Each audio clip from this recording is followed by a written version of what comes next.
ছাত্রলীগকে বলতে চাই, আমি তোমাদের কাছে স্মার্ট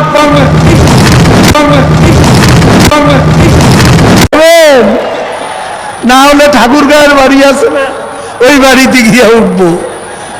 ঠিক আছে, ইয়ে তো আছেন আপনারা। তারেক রহমান আর রাজনীতি করবে না, মুসলেখা দিয়ে পালিয়েছে লন্ডনে।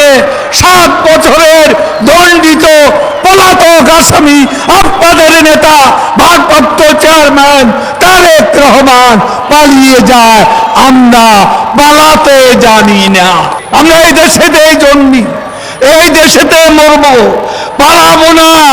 কোথায় পালাবো? পালাবো না, প্রয়োজনে ফকুল সাহেবের বাসায় গিয়ে উঠবো। কি জায়গা দেবেন?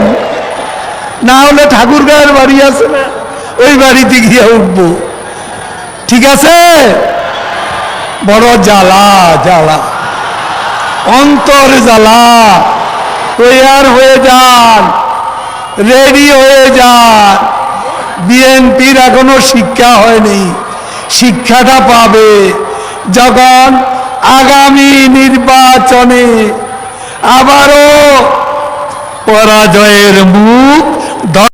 আমার খুব খারাপ লেগেছে যখন আমি দেখেছি বিজয়ের শহরের সামনে শেখ মুজিবুর রহমানের যে মূর্তিটা ছিল, দেখি অসংখ্য মানুষ সেই মূর্তিকে দড়ি বেঁধে টেনে ইঁচড়ে ফেলে দিচ্ছে।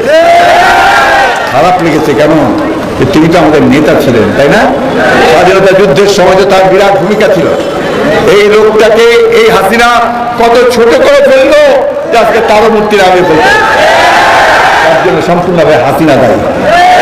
মোড়ে মোড়ে কথায় কথায় স্কুলে সব জায়গায় একটা করে মুন্ডু লাগায় বসে আছে, ঠিক না? এটা এই দেশের মানুষ মানে না রে ভাই। এই দেশের মানুষের হৃদয়টাকে বুঝতে হবে, তার ভাবকে বুঝতে হবে, তার মনকে বুঝতে হবে। অহংকার সহ্য করে না মানুষ, আল্লাহ সহ্য করে না।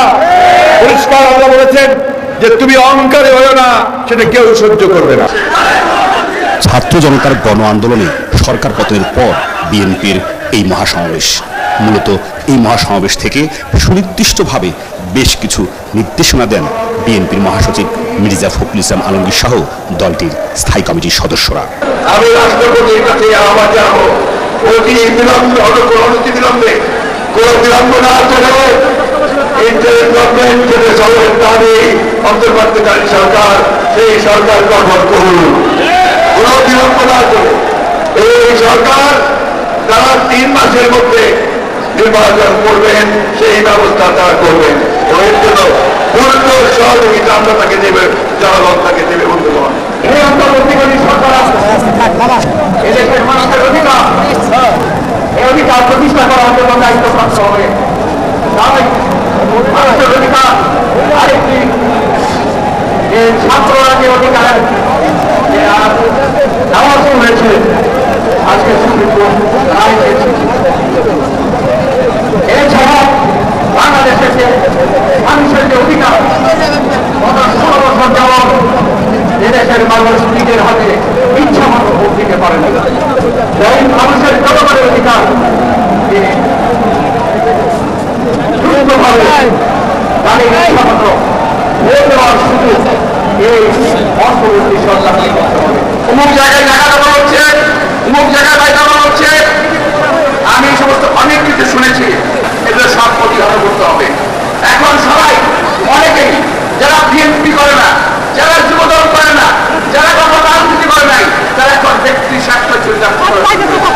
এই জন্য ঐক্য যেটা সৃষ্টি হয়েছে, এই ঐক্য ভাঙার জন্য সন্তানে